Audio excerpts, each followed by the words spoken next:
Good evening and welcome to TiVi Tuan-san News at 6. My name is Emma Doe. In today's news, a Vietnamese court rejects lawsuits from fishermen affected by a toxic spill. The latest in the US presidential debate, and police across Australia give firm warnings against clowns. To today's top story, a Vietnamese court has rejected hundreds of lawsuits filed by fishermen affected by a toxic leak from a Taiwanese-owned steel plant. Last April, the Taiwanese-owned Formosa plant in Ha Tinh province flushed toxic chemicals into the coast, leading to masses of poisoned fish washing ashore. Hard-hit fishermen filed 506 lawsuits against Formosa Plastics Group, asking for compensation of about $2.5 million. But Vietnamese state media reports the court judge returned each case, saying they did not provide clear evidence of the loss. Vietnamese courts are also unable to issue a ruling on the case if the government has already made a binding decision on the events in question. Formosa has paid a fine of $500 million to the Vietnamese government for the environmental disaster. Just last month, the Vietnamese government said it would distribute payouts to affected fishermen. Donald Trump's treatment of women continued to be put under the spotlight in the latest US presidential candidate debate. During the 1.5-hour debate, Hillary Clinton branded Trump as someone who never apologized for his mistakes. Trump admitted he wasn't proud of his comments about groping women, made in a leaked recording from 2005. He then turned the tables and attacked Bill Clinton's record, accusing Hillary Clinton of laughing at the women who were allegedly raped by her husband.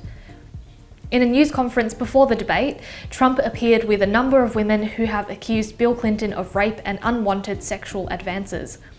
Both presidential candidates also argued over the effectiveness of Obamacare and immigration policy. A former Chinese Communist Party boss has been sentenced to death for bribery with reprieve. A Chinese state court found the former party boss illegally obtained more than $49 million in assets while he was in power. This included bribes and other sources he could not account for. The death sentence with reprieve will likely amount to a life in prison due to his admission to the crimes and regret expressed in court. The sentence is the latest in China's crackdown on Communist Party corruption. Pope Francis has promoted 17 Roman Catholic bishops to the high rank of Cardinal. The surprise announcement happened over the weekend during his weekly Sunday address. Among the 17 new cardinals are 13 who are under 80 years of age. They could one day vote for the current Pope's successor. The new cardinals come from far and wide, including from Italy, the Central African Republic, Mexico and Bangladesh. Now to more news in Vietnam. The Vietnamese government has officially deemed the anti-communist Viet Thanh group as a terrorist organisation.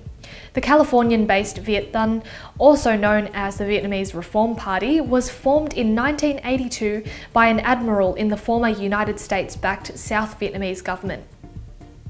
In an online statement, the Vietnamese Ministry of Public Security said that the Viet Thanh had been carrying out terrorist activities to end communist rule in Vietnam.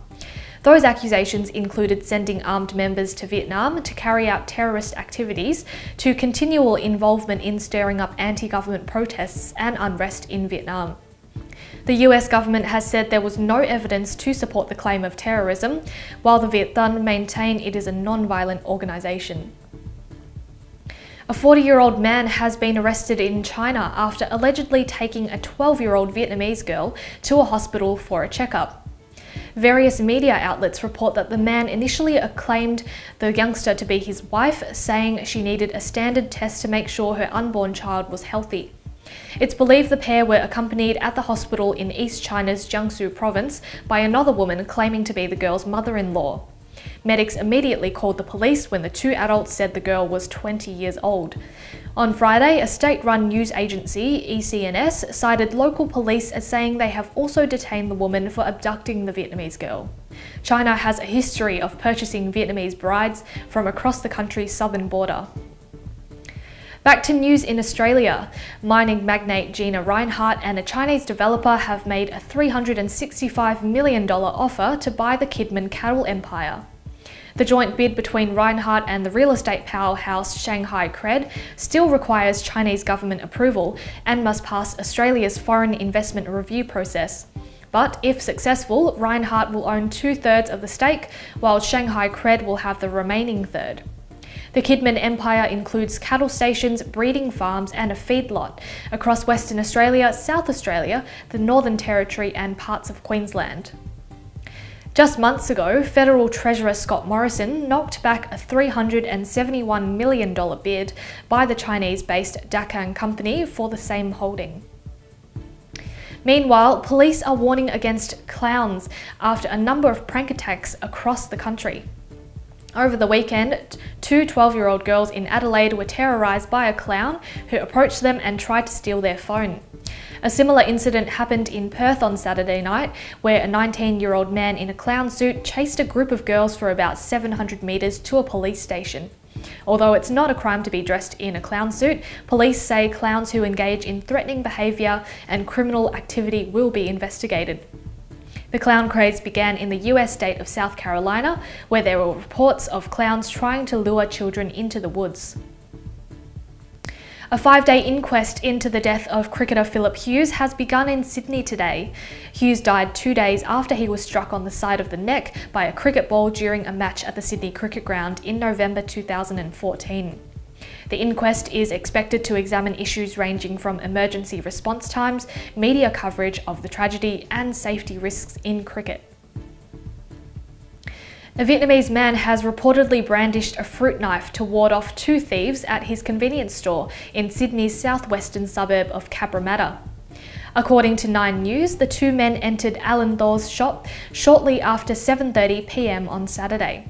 It's alleged the 2 men, one armed with a long tree branch, demanded money from Mr. Thor's cash register. Mr. Thor told 9 News the latest incident was the 4th robbery to have occurred at his convenience store. The men are described as being of Pacific Islander and Maori appearance and are around 183 centimetres tall. Anyone with information is urged to contact Crime Stoppers on 1800 333 000. That's all from TiVi, Tuan-san, News at 6. I'm Emma Doe, and thank you for your company.